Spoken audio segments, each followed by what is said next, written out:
Good evening. We begin with some breaking news. Saltwire Network, which owns the Chronicle Herald, the Cape Breton Post, and other newspapers around Atlantic Canada, has filed for creditor protection. The company says the decision is a strategic move to address financial challenges and ensure the company's long-term sustainability. Saltwire says despite efforts to adapt to the financial challenges in the media landscape, they have placed an unsupportable strain on the business. Court documents obtained by CBC indicate the company is $94 million in debt. Saltwire Network says they are assuring employees and subscribers that operations will continue as usual as they undergo restructuring. Nova Scotia's housing agency says nearly 2,000 public housing tenants need to move into smaller units. With the list of families waiting for public housing at an all-time high, they're cracking down on households with more bedrooms than they need. But as Nicholas Sagan reports, the progress is slow because the process is painful for some. Right now, more than 7,000 households are waiting for a spot in public housing. This means every affordable unit is precious, but some of them aren't being used to their full potential. Nova Scotia's public housing agency says some tenants have empty bedrooms that are desperately needed by families. They did an audit and found almost 2,000 people are what they call overhoused. Overhousing may have been occurring in the past, but there was never really an urgent need to make those changes. But now it's a different time, it's a different environment, and there's a longer wait list than ever for families looking for units. Last year, they introduced a policy to deal with this and move people into smaller units. But since then, only 39 households have been relocated. It's devastating, especially for the seniors who have been living here all their life and to find out that they now have to move. And even though we understand it, it still hurts. According to the Public Housing Agency, around 1,300 tenants have one bedroom more than they need. More than 500 have 2 extra bedrooms, and 46 households have 3 or more bedrooms they don't need. This can happen as families change over time, kids grow up and move out. The agency says they're targeting the most severely overhoused families first. They send them a letter, then comes a phone call, then a visit. And this takes time. We need a vacancy to occur that's in their community, but also fits their needs as well. So you can imagine that doesn't always happen overnight. The agency says each tenant gets 2 chances to turn down an offer before they have to move. Then their expenses are paid for. But dealing with overhousing isn't the only tactic. They're also improving turnaround time between tenants, and close to 250 new public housing units will be built in the next few years. But William says that's not enough. We need more nonprofit housing, and without that, we're going to have more people living in tents, and that's not right. So with almost 2,000 tenants to relocate, the process will take years.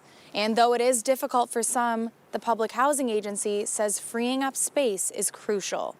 Nicholas Sagan, CBC News, Halifax. Meanwhile, the provincial government announced a new public housing developments for the Kentville and Bridgewater areas. A new 2-story, 11-unit building will be built on the site of the Hilltop Manor long-term care facility in Kentville. Construction will begin later this year with completion targeted for late 2025. And a new 3-story, 21-unit building will provide homes for up to 94 people in Bridgewater. The new housing units are part of the 222 units that the government announced last September. One person remains at the Grand Parade encampment after the city told the remaining tenters earlier today to leave immediately. Halifax has now closed down what remains of the encampment. Last month, Grand Parade was de-designated as a tent encampment along with 4 other parks. A fence was put around the site last week and more fencing was added today. The city says everyone at Grand Parade has had conversations with municipal housing and homelessness staff and has been offered resources, support, transportation, and to have all of the personal belongings stored for 30 days by HRM. Grand Parade will continue to be closed to the public for remediation work. The federal government has carried through on its threat to cancel the upcoming Elver fishery. Commercial license holders in Nova Scotia and New Brunswick were informed this afternoon. Last month, the Department of Fisheries and Oceans admitted it could not control widespread unauthorized harvesting on the rivers. DFO says it needs more time to draft regulations to manage the fishery, which is worth more than $45 million a year. Police are still investigating after a 41-year-old man died after being struck by a passenger train over the weekend. Halifax RCMP say the incident happened at around 6 p.m. Saturday near Highway 2 in Wellington. Officers located the man from Fletcher's Lake at the scene where he was pronounced dead. No passengers or on-train service crew were injured during the incident. The investigation is ongoing with assistance from the medical examiner. No other details have been released. A Cape Breton car dealership and repair shop is seeing a new trend. Several vehicles have come in badly damaged, but it's not from fender benders or regular wear and tear. It's rodents that are the culprit. Aaron Potty explains. Ed Fillick has worked in the auto industry for 40 years. In that time, he's seen all types of car damage. But recently, there's a new problem: rodents. It looks like everything from mice to squirrels to rats. Where we'd see maybe 1 or 2 incidences a year, started becoming 3 or 4 or 5 or 6, and like I say, this year has just been crazy. We've probably seen a dozen this year with rodent damage coming in. Fillick says pesky critters are making their way into all makes and models of vehicles, and they're causing major problems. In one example, an SUV had to be completely gutted, and the bill for repairs is estimated around $20,000 just for the parts alone. As you can see, there's all different crevices for them to get in. The dealership is now fixing 2 vehicles stripped of their metal interior because of rodents. In many cases, the 4-legged creatures made nests and stockpiled food inside. And sometimes they even died. Once they get in, they can cause one pile of damage. They chew everything that's got a scent on it. We've actually have a Nissan here right now with the interior stripped because they got in the heater box, and the smell is unreal. And we have to replace the heater box in order to get rid of the smell. A Cape Breton pest control company has heard from a number of people fighting to keep rodents away. This time of year with the weather, the temperatures are up and down, so the critters are kind of still on the go. So our phone's ringing pretty steadily with rodent calls. McDonald relies on traps and bait stations to keep mice and rat populations down. If you are getting, say, rats, mice in your car, chances are they're already living on your property. So have a good look around the property for any telltale signs of rodents, which would be burrowing or tracks in the snow. Anything like that would be helpful. McDonald reminds people to clear all food and food wrappers out of cars and park away from green bins. He also suggests parking vehicles in a garage if possible. Aaron Potty, CBC News, Sydney.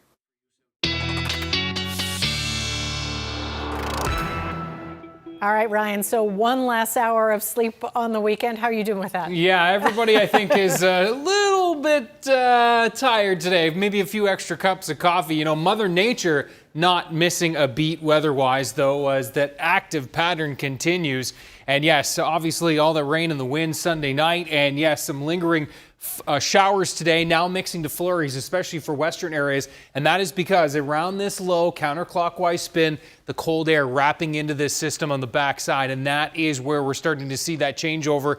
And that's going to be the case tonight and as we move throughout the day on Tuesday as well. That low will slowly move its way to the east and we'll start to get into some gradual clearing.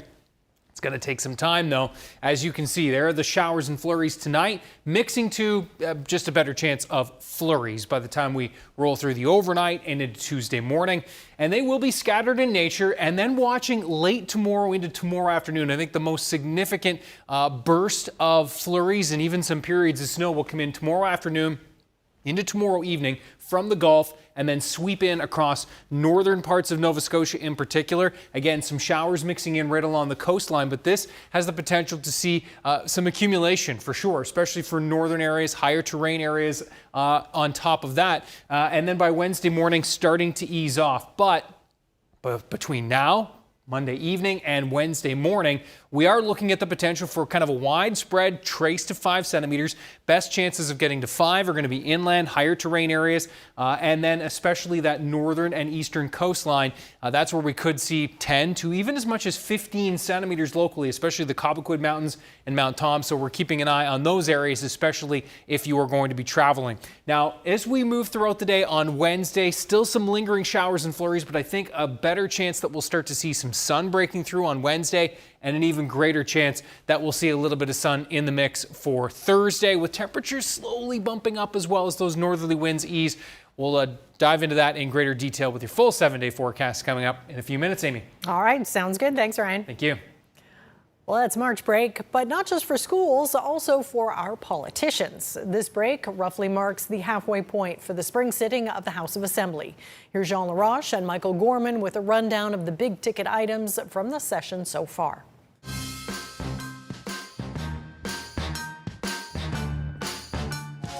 Here we are, Mike, at the legislature. No one here because the kids get March break off, and by law, the House does not sit during March break either. No, that's right. But what we do know is that 2 weeks into this spring session, there are a couple of things that stand out. One is a light legislative agenda from the government, and the other is the fact that that agenda is not really what's dominated talk down here. The government's only introduced 3 bills. There's a bill to overhaul the way the energy system is regulated. There's a bill to allow the municipalities in Antigonish County to merge. And then there's the Financial Measures Act, which is a bill that basically allows the money parts of the budget to be put into effect. But as I say, that's not really what's been discussed down here in the last week. No, they've been talking about 2 decisions by this government, very controversial one, not to proclaim the Coastal Protection Act, which they had previously promised they would do, and 2, setting up a new commercial wine incentive for big bottlers in the province. Yeah, and as you say, we knew before the House opened that they weren't going to proclaim the Coastal Protection Act. Why that's being discussed again is really what are some kind of bizarre comments from the Environment Minister. I mean, we put out 40,000 direct mailers to property owners, and the result was only 1,070, which that's close to 39,000 people that didn't participate. I interpret that vacuum, that gap, as leave us alone. And so we have an Environment Minister who seems to have developed a skill for reading minds.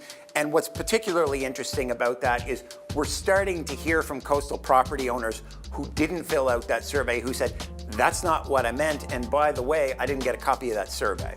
Right, and on the wine front, you have the small farm wineries who have built up an industry over 30 years from literally the ground up, saying that if the government goes ahead with this plan, as they have, to incentivize the bottlers, the big bottlers, that would be catastrophic for their industry. So we're seeing a government having to try to grapple with that particular issue. Yeah, and it's sort of emblematic of what causes problems for this government, because this government is not often very good at explaining its policy decisions.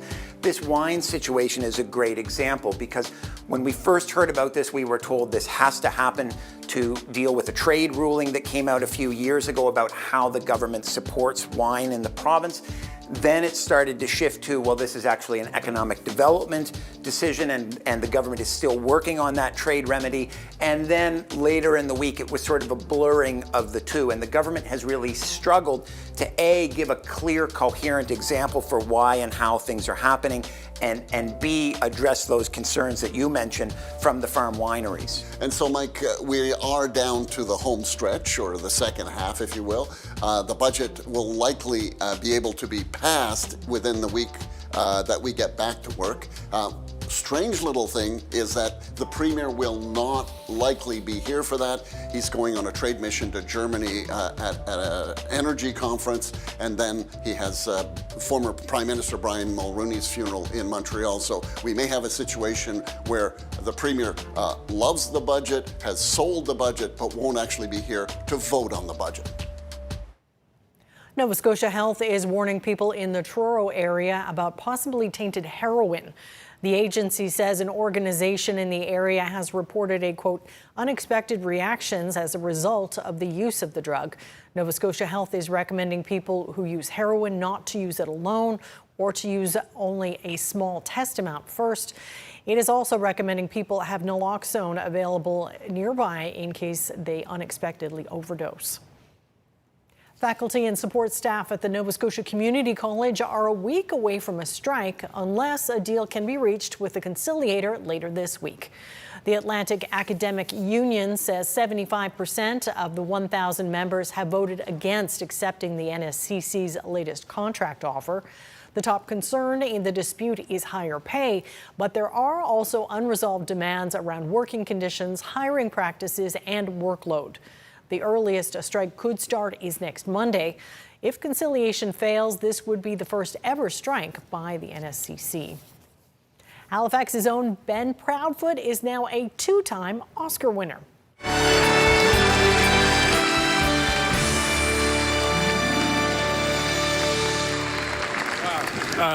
Wow, thank you so much to the Academy. This is incredible. Thank you. Thank you so much. The Last Repair Shop is about the heroes in our schools who often go unsung, unthanked, and unseen. Tonight, you are sung, you are thanked, and you are seen. Thank you all so much for what you do. That is Chris Bowers accepting the award for Best Short Documentary for the film The Last Repair Shop. His co-director, Ben Proudfoot, joined Bowers on stage to accept the trophy. The film is about music programs in Los Angeles. It is one of the last cities in the U.S. to offer public school students free and freely repaired instruments. Proudfoot also won in the Best Short Documentary category a couple of years ago for his film The Queen of Basketball. And a day after the big win, Proudfoot says he's tired but happy. It's a big win for students in Los Angeles who want to play music, and hopefully students who want to play music anywhere. We hoped that the film would inspire a big response from people who wanted something to rally around to support free and freely repaired instruments, and we had that victory last night. And I talked to Ben Proudfoot about what it's like being a two-time Oscar winner. That's our Newsmaker just after 6:30.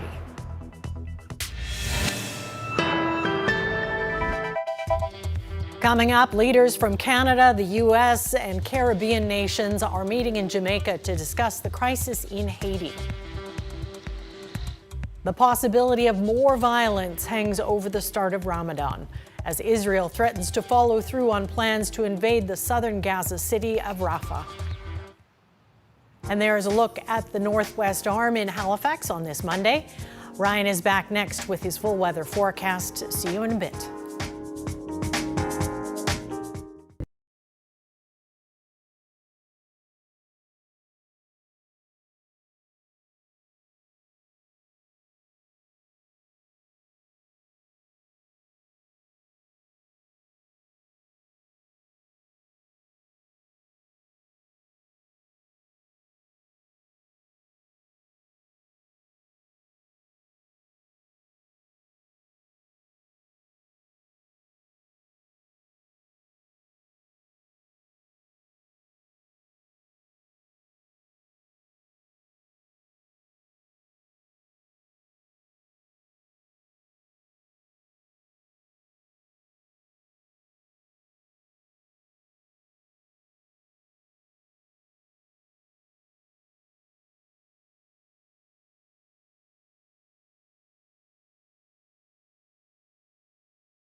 Okay, so the downside, we lose an hour of sleep. The upside, the evenings are brighter. Evenings are definitely brighter, yes. And happy daylight saving time. I know, boy, it's a contentious issue. It is. People have strong opinions about it. You want to get a chat going. You mentioned that. Yeah, it definitely it gets folks You're on talking. one side or the other, right? It's true. It's true. Although I'm kind of down the middle. I can see both arguments. My view, again, I've said it before. Let's go half hour forward and stick it there, and then that's everybody will be happy. Maybe, do you think? Maybe no, nobody will be happy. But all this to segue to say that with the longer evenings and the brighter evenings, we can start showing you a few of these webcam shots again from Nova Scotia webcams, and this is Lockport Crescent Beach.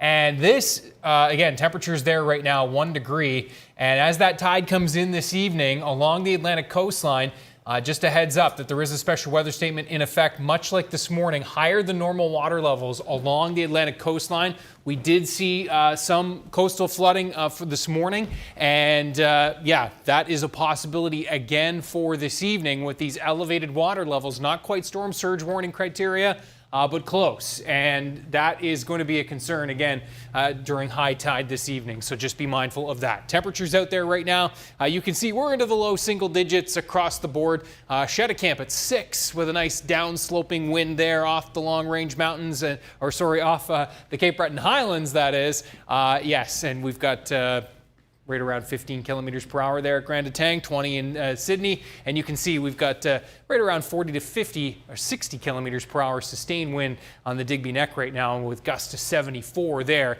And yes, gusting only to 28 right now at Grand Etang. But what we are looking at is, you can see everything kind of wrapping around this low, right? Low pressure system, counterclockwise spin. So this is pulling in that cooler air. That's why we're starting to mix to flurries here, and that colder air will wrap all the way around this low tonight, and we'll all change to flurries through tonight as we move into the larger picture across North America.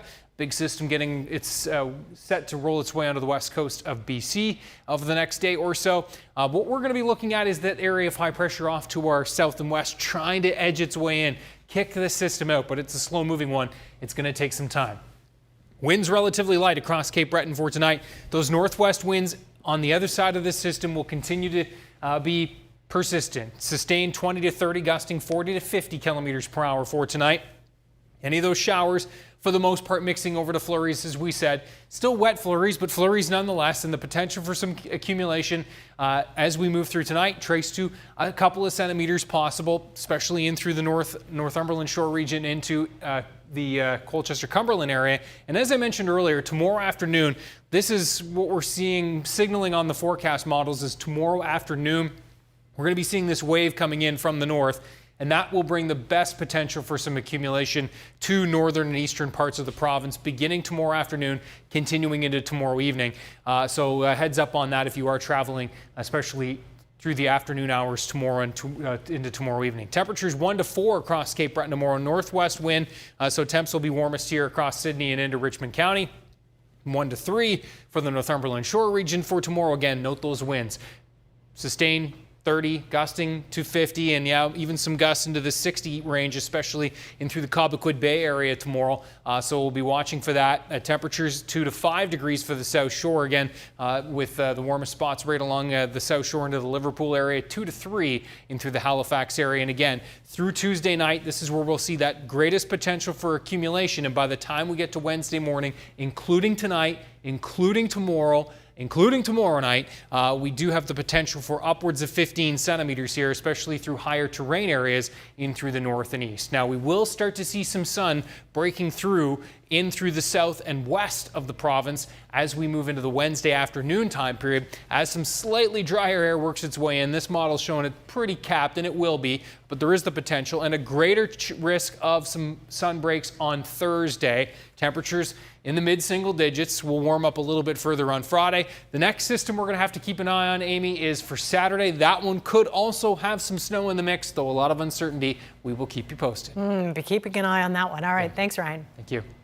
Well, up next, I'll talk with Halifax-born filmmaker Ben Proudfoot, and I'll ask about winning the Oscar last night for the short documentary, The Last Repair Shop. That's our Newsmaker. Stay with us. You're watching CBC Nova Scotia News.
Halifax-born filmmaker Ben Proudfoot is now a two-time Oscar winner.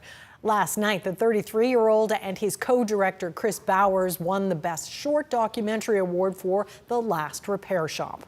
It tells the story of a Los Angeles workshop that offers free instruments and free repairs to public school students. And I'm joined now by Ben Proudfoot. First of all, congratulations. How are you feeling today? Thank you. I feel tired and very happy. Yeah, no sleep for you, huh? Very, very little. Got home around 3 a.m.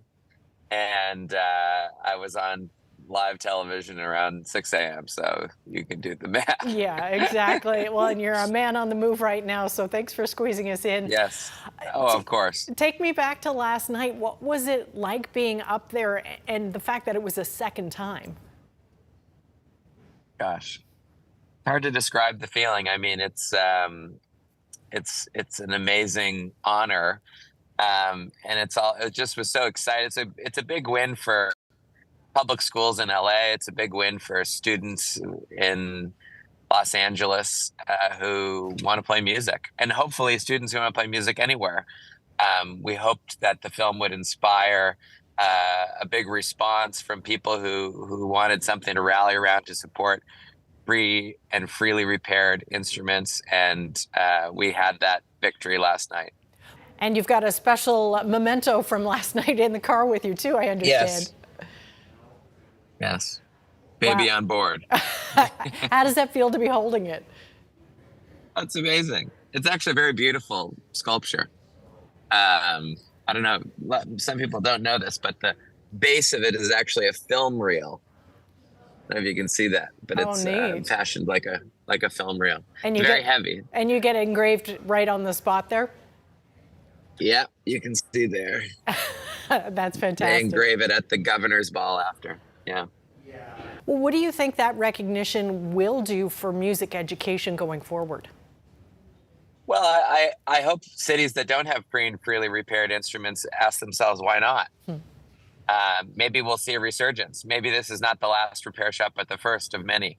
That's what we want to see. We want to see a reinvestment in musical education, not only in LA, but around the world.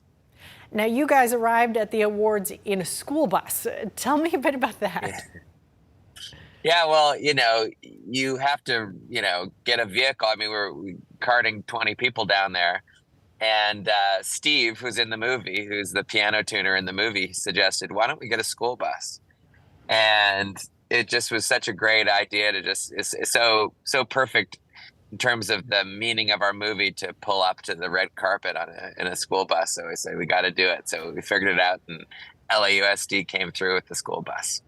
Well, talk to me a bit about how you end up finding these amazing stories. This is obviously not the first documentary you've done with a lot of acclaim.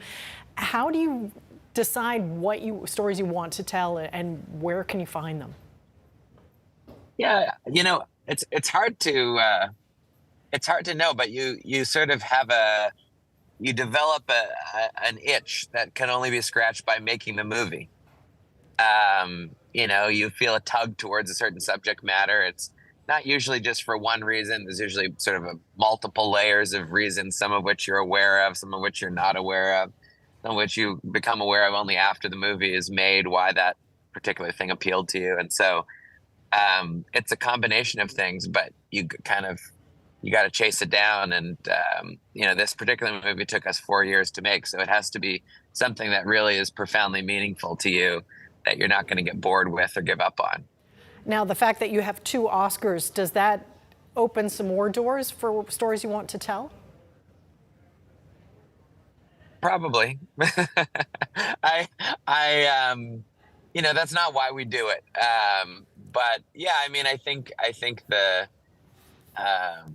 movie business can be a risky one, and so having a track record like Breakwater Studios does, I think is positive, and people can see that we put a lot of work and love into our films, and hopefully we can continue making films. Yeah, that is pretty evident. What is next for you? Oh, we got a lot of things on the go right now. Just trying to stay awake and get through all the interviews today. But yeah, we've got lots of new documentary projects and ones that we've been in the works in for a while. So you can keep track of us at Breakwater Studios, and we'll be releasing new stuff soon all the time. All right, well, looking forward to what's next. Brent Proudfoot, thank you so much for your time. I know it's been a busy day. Yep, and all my love to all my friends and family back in Nova Scotia. And coming up, Oppenheimer won big at last night's Oscar ceremony, including Best Picture, Best Supporting Actor, and Best Actor.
Welcome back. Prime Minister Justin Trudeau met with his incident response group today to discuss the worsening situation in Haiti. Powerful gangs have seized control of much of the country's capital city in recent weeks. Thousands of Canadians are believed to be trapped in Haiti. The CBC's Evan Dyer has the latest. Haiti's outnumbered police are fighting a losing battle for territory. The city of Port-au-Prince is surrounded by gang territory, and more than 80% of the city itself is under gang control. Only the middle-class area of Pétionville remains under police control. Both the airport and the seaport are now in gang territory. Haiti's capital is effectively besieged. There are quarters where it's definitely a no-go area. And more than probably, there are wounded people who cannot reach anymore our hospital. Our main fear is about the supply. So as the port, as the airport are closed, it's impossible to bring in some medicines, and that's our worry. U.S., Canadian, and Caribbean officials met in Jamaica to discuss standing up a new Haitian government and sending foreign police and troops. But Haitian factions remain far apart. We have impressed on the respective parties that time is not on their side. The Caribbean community was hoping for just one proposal from Haiti's political and civic leaders, but instead they got at least 4 and maybe as many as 7. And at the same time, we're trying to address the reality that exists today on the streets. What do you do about the gangs? I mean, do you bring them in or do you make them part of the equation? And the most important question is, will a political deal basically temper down this violence? The backbone of a proposed multinational force will be made up of police from Kenya. Canada is supporting that force with money and resources and training, and we're going to do everything we can to restore order. The discussion today will be really focusing on that question, but also on the question of the political transition that will allow an election to take place. But right now, we couldn't have an election because there's too much insecurity and too much violence going on in the communities. The situation in Haiti's capital is so far gone, it's not clear how any police force can retake the city. Even if the multinational force finally comes together, it would currently have only a maximum of about 3,000 police officers, about 1/3 the size of Haiti's own outnumbered force. Evan Dyer, CBC News, Ottawa. Turning to the latest on the Israel-Hamas war, Israeli Prime Minister Benjamin Netanyahu is signaling that a ground offensive into Rafah in southern Gaza will proceed. This comes despite talks to reach a deal for a ceasefire and hostage release. There had been hopes it would be reached before Ramadan, but it has already begun. Journalist Alex Cadier is in Jerusalem with more. Well, this still feels like a city on edge. We've seen clashes between Israeli border police and Muslim worshippers who have come to this city in their thousands to pray during the holy month of Ramadan at the Al-Aqsa Mosque. On several occasions, they were restricted from doing so, restricted from approaching the mosque's compound by Israeli police forces, saying that they had to do so for security reasons. Well, the Jordanian foreign minister, reacting to the scenes we've seen in this city, says that behavior by Israeli border police of the like would push this city towards an explosion in what should be a moment of celebration, a moment of family and friends. A gathering to celebrate the start of Ramadan is one of a somber and apprehensive mood across this city. Somber and apprehensive also because of the situation in Gaza, the 500,000 people which the UN says is on the verge of starvation, something that is felt very profoundly by Muslims here, marking the start of the holy month of Ramadan. And of course those ceasefire talks which are ongoing, we understand from Egyptian security officials, ongoing mediation by the United States, Qatar and Egypt trying to get a deal across the line, but certainly those sticking points remain the same. Israel has demanded that Hamas provide a list of those surviving hostages. Hamas says they can't do that so long as there is a military operation by Israel in Gaza. The other big sticking point is the end to this war, and clearly Hamas most recently saying that Israel prevented the negotiations from having a successful outcome because they couldn't agree the terms to the end of this war, and that remains the big unsolved problem. Israel's objective is the eradication of Hamas, which through mediators they are negotiating a temporary ceasefire. The United States, we understand, suggesting a smaller pause in a couple of days to put these talks back on track and perhaps allow Hamas to take stock of the surviving Israeli hostages being held in inhuman conditions in Gaza, according to the United Nations. But certainly this feels like a city on edge. This feels like a tinderbox that could really escalate at any moment. Particularly we saw those clashes between Israeli border police and worshippers here in Jerusalem, so a lot of uncertainty in this city. Alex Cadier for CBC News, Jerusalem. Sweden's flag now flies at NATO headquarters in Brussels. The alliance is welcoming its 32nd member 2 years after Russia's invasion of Ukraine. Today, as we raise the Swedish flag, we stand together in unity and solidarity, committed to protect and defend each other, all for one and one for all. The Nordic country entering the transatlantic alliance puts an end to its decades-long neutrality. Both Sweden and Finland sought NATO membership following Vladimir Putin's decision to launch a full-scale Russian attack on Ukraine in 2022. Swedish and Finnish forces have often trained together in the past. Now the membership helps integrate the troops more deeply into the military alliance. Britain is used to seeing photos of the royals by now, but one this weekend is in the spotlight today. It was an innocent enough picture of Kate and her children until people noticed alterations. And then it turned into headlines. The CBC's Chris Brown reports. On a day to celebrate the Commonwealth, the theme of the event was resilience of the 75-year-old institution and, it would seem, of Britain's royal family.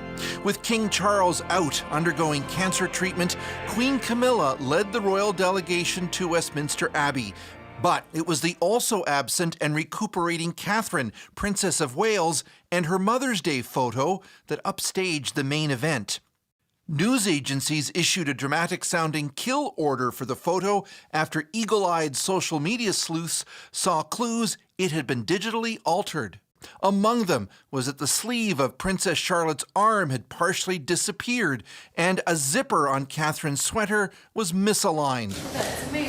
The Princess of Wales hasn't made any public appearances since abdominal surgery in January, and the internet was already in overdrive with rumors about how well she's recovering. This image was designed to sort of quash those rumors and to make everyone feel very reassured that she's fine and with her children and enjoying Mother's Day like many others. And of course, it just took a very, very different turn. The mystery of who altered the photo and why was answered by Catherine herself, tweeting, "I do occasionally experiment with editing. I wanted to express my apologies for any confusion." Down with the crown! Whether that put the issue to rest appeared to depend on what you thought about the monarchy in the first place. They say they want to be part of public and being open and honest, but they're not open and honest. We're picking holes in everything, aren't they? You know, we can't just get on with life. The King, meanwhile, sent video greetings to the Commonwealth ceremony. In recent weeks, I have been most deeply touched by your wonderfully kind and thoughtful good wishes for my health. After the apology, Catherine was glimpsed in a vehicle with William. Kensington Palace has indicated she'll return to duty after Easter, and this royal author expects only then will the speculation be put to rest. I think that's the moment where the press do decide, okay, is this more serious than we think, or are we back on track? Kensington Palace said the Mother's Day photograph was taken by Prince William last week, but they will not release the original, which means it's impossible to assess what parts have been changed or enhanced. Chris Brown, CBC News, London. 4 years ago today, the World Health Organization declared COVID-19 a global pandemic. The infection has since killed more than 58,000 Canadians. While the severe peak of the pandemic has passed, hundreds are still dying every month here. Experts say vaccine boosters remain a crucial protection, especially among the older population. Lauren Pelly reports. COVID-19 can be characterized as a pandemic. 4 years after that declaration from the World Health Organization, COVID is still on many Canadians' minds. It doesn't feel like it was 4 years ago, but I mean, I'm happy that we are where we are. I think that was a very powerful impact on people's life. I just don't want to get sick. I got races to run, so just can't get sick. Researchers say staying up to date on COVID vaccines remains one of the best ways to protect yourself. And a new American study suggests more frequent vaccination for high-risk populations like older adults and anyone immunocompromised could help reduce the burden of severe illness. It becomes less about the number of doses you've gotten and more about the time since your last vaccine dose or infection. The study's co-author says protection wanes over time, leaving higher-risk groups more vulnerable. If you just look at the data on severe disease and who's being hospitalized and dying right now, it's almost the same pattern that's been present the entire pandemic. And I think that's quite striking. Canada's overall COVID death rates have dropped dramatically since 2020, but older age groups are still bearing the brunt, with 9 in 10 total deaths among those aged 60 and up. I think we'll see new guidance. This Canadian immunologist expects a spring vaccine push here for higher risk groups, since COVID is still circulating year-round, at least for now. I suspect we'll get to a place where it's more seasonal than it has been. Scientists do remain hopeful that COVID will become less of a threat over time, but for now, it's still sending some Canadians to hospital and leaving others with lasting health impacts. Official guidance from Canada's national vaccine advisors: high-risk Canadians can get another spring dose. Lauren Pelly, CBC News, Toronto. The glitz and glamour of the 96th Academy Awards is now in the rearview mirror, but Hollywood is still basking in the afterglow of its biggest night. Oppenheimer dominated the competition at the Oscars, winning 7 awards, including Best Picture. Here's the CBC's Eli Glasner with a look at some of the night's highlights. At the Oscars in Los Angeles, the 2 big stories were the triumph of Oppenheimer winning in 7 categories and the surprisingly strong performance of Poor Things starring Emma Stone. But let's go back to Oppenheimer, which won in some of the biggest categories, including Best Picture, Best Director for this amazing film directed by Christopher Nolan, Best Actor for Cillian Murphy becoming Oppenheimer, and Best Supporting Actor from Robert Downey Jr., who, as always, very amusing in his acceptance. Thanks, Sam. Thanks, fellas. That's amazing. You only flubbed 1 line. I'd like to thank my terrible childhood and the Academy, in that order. Now, as I mentioned, Poor Things did very well at the Oscars, winning in 4 categories, including a very surprising win in the Best Actress category. Many thought that Lily Gladstone would make history, winning Best Actress for her performance in Killers of the Flower Moon, but instead, it was Emma Stone performing as Bella Baxter in this film, which actually took home the award for Best Actress, and you can see even Emma herself seemed very surprised. Oh boy, this is really overwhelming. Sorry, okay. And my voice is also a little gone. Whatever. The women on the stage, you are all incredible, and the women in this category. There was only 1 Canadian win at the show, and that was Ben Proudfoot for co-directing The Last Repair Shop, but that's actually Ben's 2nd Oscar award. He's already won previously. And if you're a fan of Barbie, well, Barbie only won 1 award, but we did get to see our very own Ryan Gosling performing as Ken in a fantastic musical number which featured Gosling, Slash on guitar, and an army of dancing and singing Kens, sending off the Ken character in style. Eli Glasner, CBC News, Los Angeles. Canada's main stock index posted a small gain today after starting the day lower. Here is a quick look at the markets as we head to break.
For news you can trust, we have the latest on what's happening in your community and a weather forecast you can rely on no matter where you are in Atlantic Canada.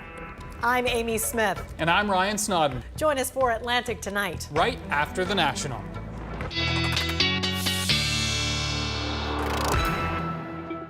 It's not just me, right? We've been getting a lot of rain lately. Definitely. A lot. Very active month of March so far. And I mean, February was crazy too. Active, yes. Yes, active indeed. Obviously the rain and the wind and the waves last night with higher than normal water levels and that. Doing some, at least making its presence felt and having some impacts along parts of the coast. This one from Rainbow Haven today, and you can see where, that water has done some damage there with the coastal erosion on the left-hand side of the picture there. So thanks to Terry for sharing this one from Rainbow Haven. Again, that spot will be another area tonight that we need to keep an eye on with higher than normal water levels continuing near high tide this evening along that Atlantic coastline. The winds shift to northwest, and we are looking at sustained near 30, gusting 40 to 50 kilometers per hour on Tuesday. Temperatures are going to be coolest in the northeast and mildest along that Atlantic coastline from Sydney to Sheet Harbor right through to Bridgewater, including the Halifax area around 3-4 degrees. So we will see showers mixed to flurries tonight, more flurries tomorrow, which again will be mixed with showers along parts of the coast into the afternoon and evening. We are looking at that push of snow, really, that's going to be coming in as snow, precipitation across the Gulf, moving in across PEI and across the Northumberland shore. By the time we get to Wednesday morning, many areas of the north looking at best chance of 5 to maybe as much as 10, but could see some pockets upwards of 15 centimeters by Wednesday morning in through the north and east. Now, we will start to see some sun breaking through late Wednesday, more so into the Thursday time period. Friday, possibility of a little bit of sun as well. Keeping an eye on that Saturday system, Amy. Still a lot of uncertainty, but that one looks like it will have some snow, at least in the mix, with, a bit of a clear out for Sunday. Never dull. Never, ever. All right, well, and finally tonight, thousands of people took part in the annual Fill Your Boots at participating potato farms in PEI on Saturday. Did you fill your bucket? Yeah. Say it loud. Yeah. Farmers say they wanted to help islanders with rising food costs. Visitors helped themselves and picked unwashed potatoes to take home. This annual campaign actually started when the U.S. border was closed to PEI potatoes in 2021 and 2022. Farmers wanted to thank islanders for their support by sharing their spuds in storage. Over the past 3 years, 3,000 people have visited 4 or 5 farms, collecting more than 160,000 pounds of potatoes, while raising thousands of dollars for the food bank. Very good news. It's a lot of spuds. Yep. That's it for us tonight. Thanks for watching. We'll see you next time. Good night.